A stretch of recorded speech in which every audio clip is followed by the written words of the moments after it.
পৃথিবীতে ইহুদিদের একটা সংস্থা আছে, এটার নাম হচ্ছে র্যান্ড কর্পোরেশন। এটা চিফ এক্সিকিউটিভ হচ্ছে এক ইহুদি নারী। এখন এটা কি ইহুদিরা তৈরি করছে কেন? পৃথিবীতে 101টা অস্ত্র কোম্পানি আছে, তার মধ্যে 51টাই আমেরিকাতে।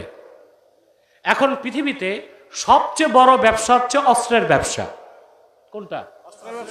এখন যদি যুদ্ধ বন্ধ হয়ে যায়, আমেরিকার পেন্টাগনকে বুঝায়া শুধু পৃথিবীর বিভিন্ন জায়গায় যুদ্ধ লাগায়। কি লাগায়? যুদ্ধ লাগলে অস্ত্র বিক্রি হবে। যুদ্ধ লাগলে অস্ত্রের দাম কত ভাই চিন্তা করতে পারবেন না। অরিজিনাল AK-47 একটার দাম এখন 18 থেকে 20 লক্ষ টাকা। টার্গেট হচ্ছে দক্ষিণ পূর্ব এশিয়া, এইদিকে আসবে বাংলাদেশ, বুঝলেন, তাইওয়ান, ফিলিপাইন, বার্মা, এই বে অফ বেঙ্গল, এইদিকে তার দৃষ্টি, এবং দক্ষিণ পূর্ব চীন সাগরে তার দৃষ্টি।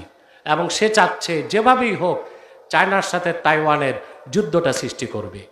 এটা করে র্যান্ড কর্পোরেশন। র্যান্ড কর্পোরেশন আবার আরেকটা ফাউন্ডেশন তৈরি করছে, এটা হচ্ছে মুভ ফাউন্ডেশন।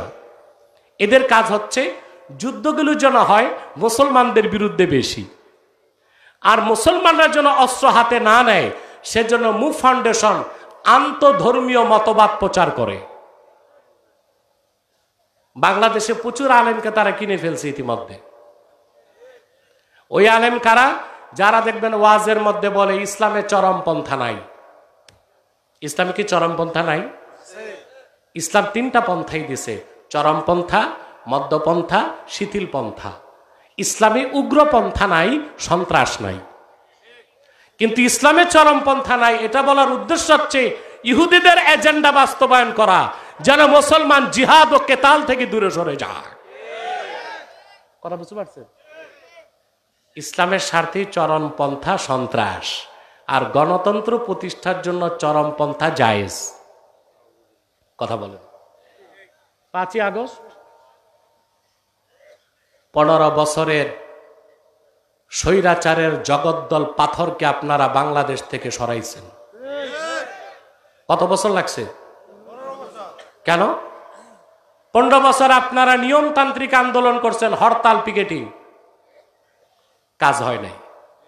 ছাত্র জনতা যখন চরমপন্থা নিল, দেশ জয় হয়ে গেছে। তাহলে 5ই আগস্ট যে ছাত্র জনতার বিজয়, এটা কি গণতান্ত্রিক পদ্ধতিতে হয়েছে না চরমপন্থায়? বলতে শরম লাগে? চরমপন্থা হয়নি। পুলিশ গুলি করছে, ছাত্র জনতার স্যান্ডেল, জুতা, পাথর কিছুতে একটা নিছে, দুই দিকেই তো লড়াই হয়েছে। এটা কি মধ্যপন্থা ছিল না চরমপন্থা? তাইলে গণতন্ত্র প্রতিষ্ঠার জন্য চরমপন্থা জায়েজ, আর ইসলামের স্বার্থ রক্ষায় চরমপন্থা না জায়েজ। এই ভাওতাবাজি আর বাংলাদেশে চলবে না। চলবে? তাহলে এই মুভ ফাউন্ডেশন এই প্রচারগুলো করে ইসলামে চরমপন্থা নাই।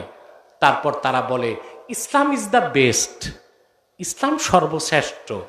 এতটুক বললে হবে না, বলতে হবে Islam is the best, Islam is last. ইসলামী চূড়ান্ত, ইসলামী শেষ। Islam is fully completed by almighty Allah. আল্লাহ কর্তৃক পরিপূর্ণ জীবন বিধান হচ্ছে ইসলাম, এর বাইরে কিচ্ছু নাই। ইন্নাদ-দীনা ইনদাল্লাহিল ইসলাম, আল্লাহর একমাত্র মনোনীত দিন হচ্ছে ইসলাম। এই দিন মানবেন শুধু ব্যক্তি জীবনে না সমাজ জীবনে? শুধু সমাজ জীবনে না রাষ্ট্র জীবনে? আল্লাহ আমাদেরকে কবুল করুক।